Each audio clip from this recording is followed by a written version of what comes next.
The Chichiri Museum in the heart of Blantyre, one of the 5 museums of Malawi's most celebrated centers of cultural and natural heritage.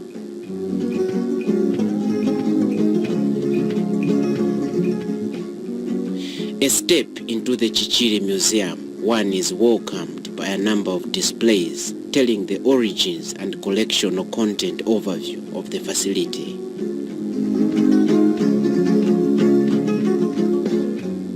This was the first museum facility that was constructed after independence. So it was like our only museum. However, prior to the construction of this museum, we had NYIRENDA Museum.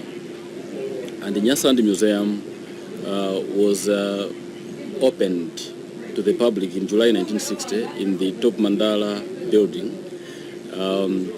And after independence, the name changed to Museum of Malawi.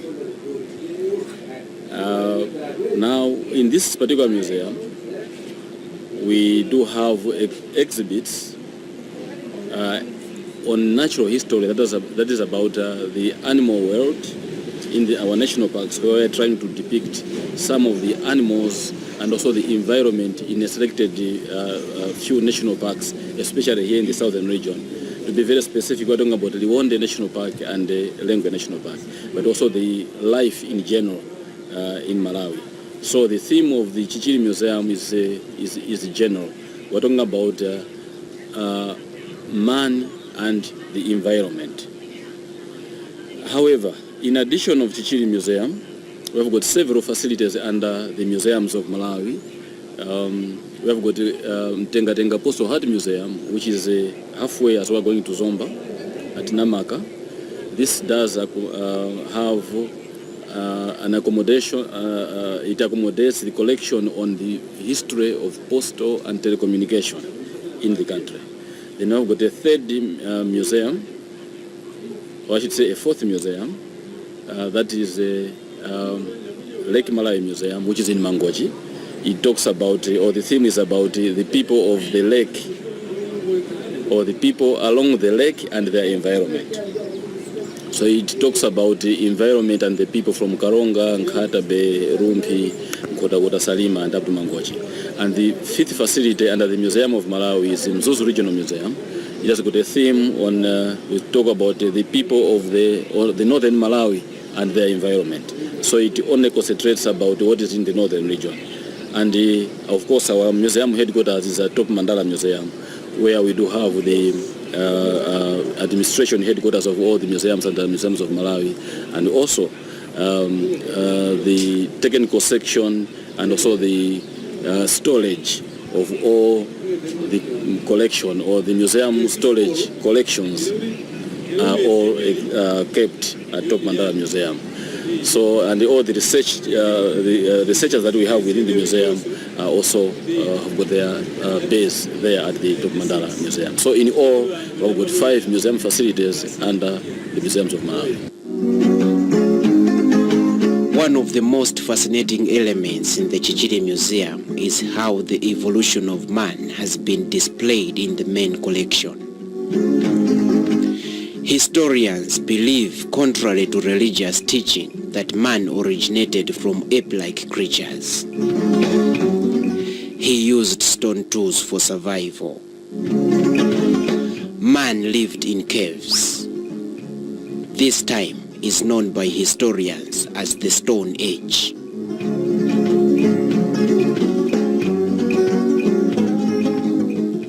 After years of Stone Age, man discovered iron. He then realized that iron implements were stronger. Hence, he started fashioning out iron metal farm tools and weapons. This is called the Iron Age.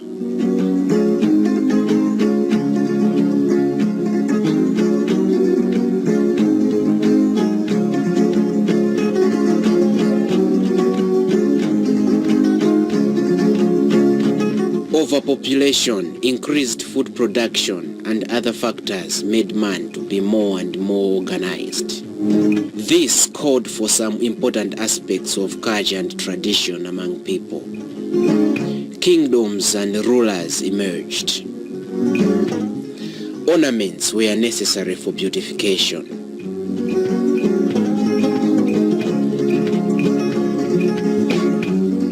Iron weapons for defense. Dances for festivals. Traditional medicine and domestic appliances. But these are not the only displays you would enjoy seeing at the Chichiri Museum. We do have an exhibition on man in Malawi, as we have called it, and we are looking at the history from Stone Age up to around the time of Kamuzu, when Kamuzu was being inaugurated as president of the Republic of Malawi. So we've got quite a variety of things. We have got the history of money, for example. That's the banknotes that have been used in the country. We have got also on ethnography, or something to do with the day-to-day living, kitchen utensils in our villages, which are still in use up to this day. Something on adoration, or ornaments and jewelry, things like beads and the like. Something a bit on the Agule Wankuru, but also traditional musical instruments, life, about slavery coming in of David Livingstone, also the traditional wear, that's traditional clothing that we had previously before the coming advent of the current dressing that we have. But also a bit on the Second World War. That is about Second World War. That's about the guns that were captured during the Second World War when Nyasaland soldiers, as the King's African Rifles, were fighting against the German soldiers in Tanganyika, which is now Tanzania. Mainly, we have got organized educational school groups, and sometimes the church groups. And also here and there we've got some families coming, and also maybe some individuals do come one by one. So that's about the local visitors. But for the international visitors, we do have tourists who sometimes are organized, or sometimes they come by oneself.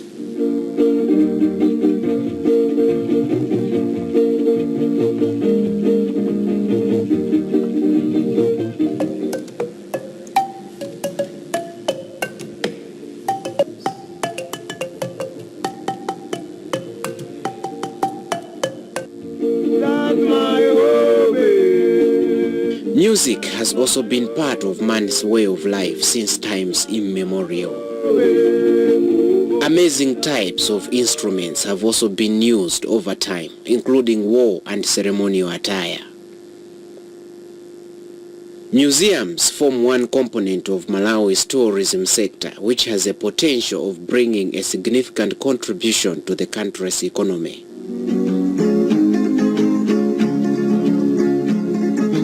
Many institutions of higher learning even realize and teach this concept. But how do economic scholars explain the potential monetary value that Malawi's tourism sector contributes to the economy? Tourism sector is one of the fastest growing industry, not only in Malawi, but also in a number of countries here in Africa. For example, according to the Ministry of Economic Planning and Development annual economic report, in Malawi in 2013, we received approximately 800,000 visitors and contributing about 60 billion kwacha to our GDP, and which represents 4.5%. So with that, I think I can say that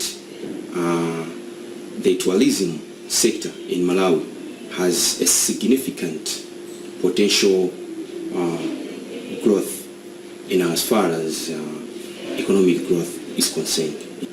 First of all, I would advise maybe the government to set a conducive environment for the private players to come in and participate in the tourism sector in Malawi, because the private sector can contribute or can improve the tourism sector here in Malawi to be attractive.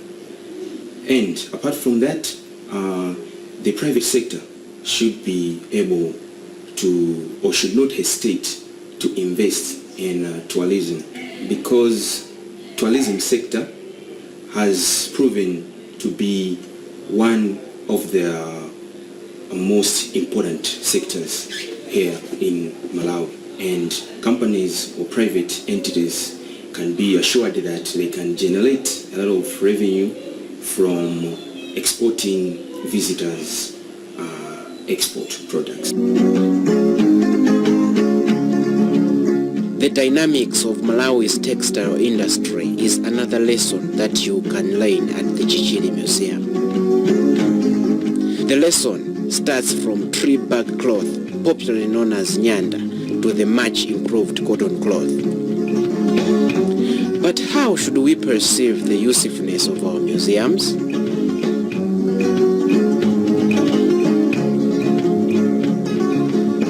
The term museum, simply put, is a place of education. It encompasses a lot of things. So for us here, our museum is responsible for the collection of the artifacts, for example, and also studying the various traditions and customs amongst the various ethnic groups that we have in the country. Once these are collected in terms of objects, these are preserved. We keep them for posterity, because we know with time, with development and all that, much of what our parents used to have or used to use are going to get lost in the process. So the museum is the only place where these things can be deposited.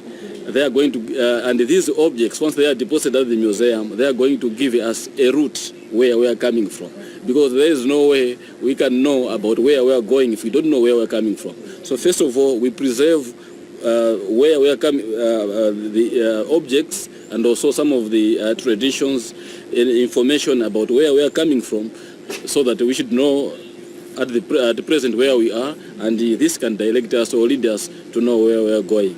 As many people say, they say maybe a tree without roots cannot stand. And for us, if we would like to stand tall, we need to know our roots, where we are coming from. And those are our traditions, that is our history. So those are exhibited in museums. Another interesting truth to learn at the Chichili Museum: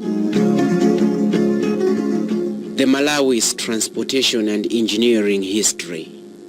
Locomotives of a rare kind, but very useful in their time.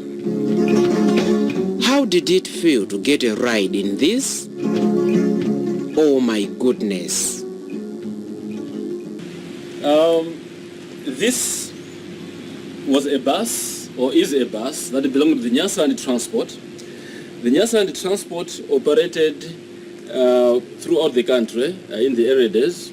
It was a public transport, and this particular bus used to ply the roads between Blantyre and Fort Johnson.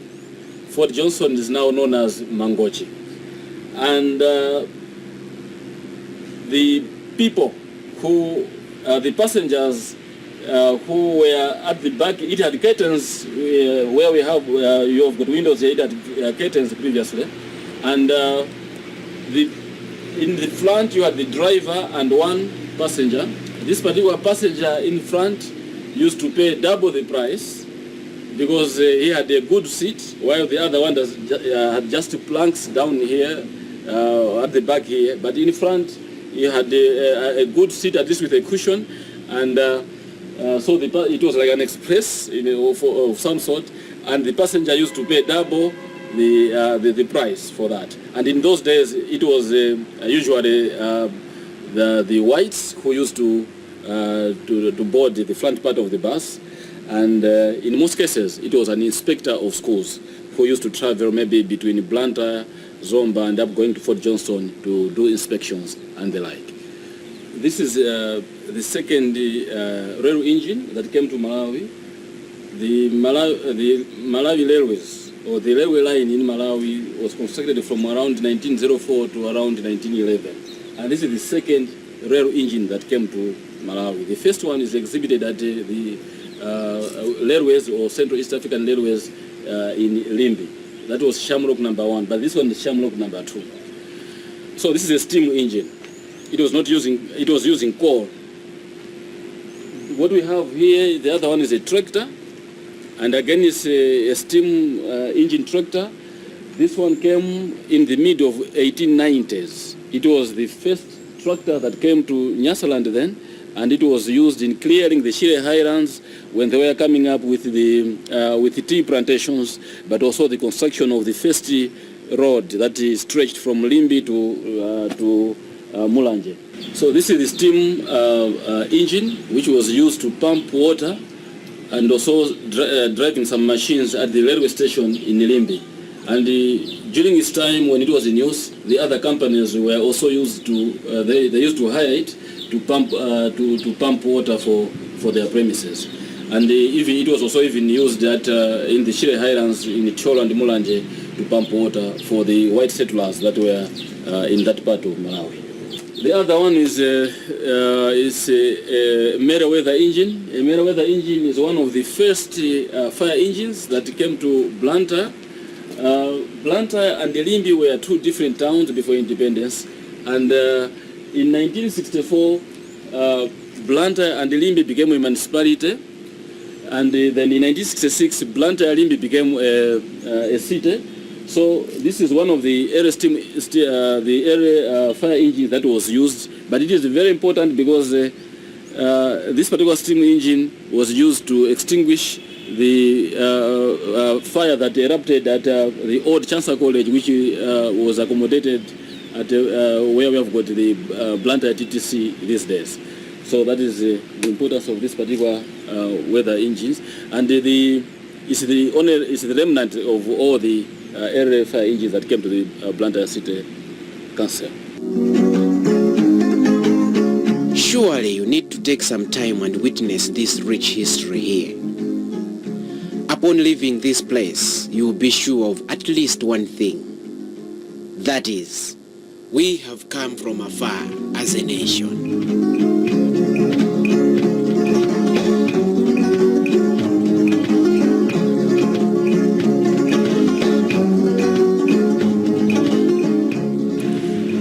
Museums are there to preserve the history. And when we talk about preservation, we are talking about what has already occurred. However, it is a wrong notion to say that museums are places where they keep old things. It might be true in one way or the other, but museums are different institutions, or museums have got, we have got different types of museums that do keep various things for different purposes. So we can have museums, a museum of history. As the name implies, for example, then that museum is there to keep the memory of a nation. However, if you come to Chichiri Museum, ours is a general museum. People should come with their families. Museums do exhibit authentic objects. We don't have fake objects. If something is not original, we are going to indicate that this thing is not original. But most of the things that almost all the things that we exhibit are authentic objects.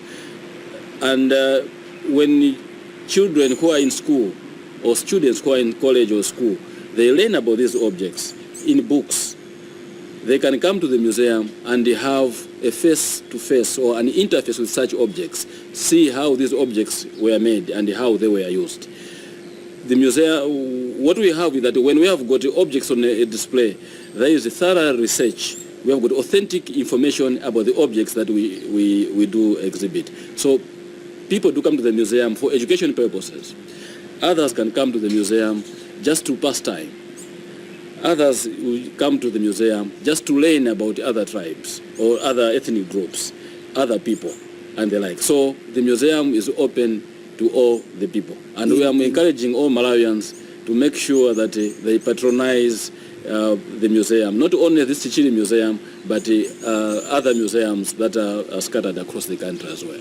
Just in conclusion, we have made it as a policy now that every year at Chichiri Museum, for instance, that we should be having a temporal exhibition. So the nation should have this in mind that at least once in a year we'll be having a temporal exhibition at Chichiri Museum. And in this regard, this year we're going to dismantle the David Livingstone temporal exhibition, and we'll be coming up with an exhibition on the arts. Proverbs that have been made into artworks, and those artworks that are going to teach people various aspects of life, morals, you name it.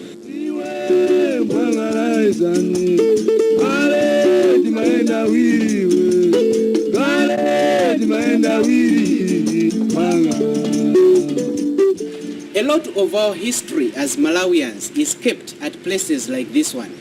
But perhaps not many people at the moment realize the richness and importance of these places. It's high time that we sat down and seriously reflect on the need to adequately patronize places that remind us of our roots as a nation. Places like the Chichiri Museum.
Banga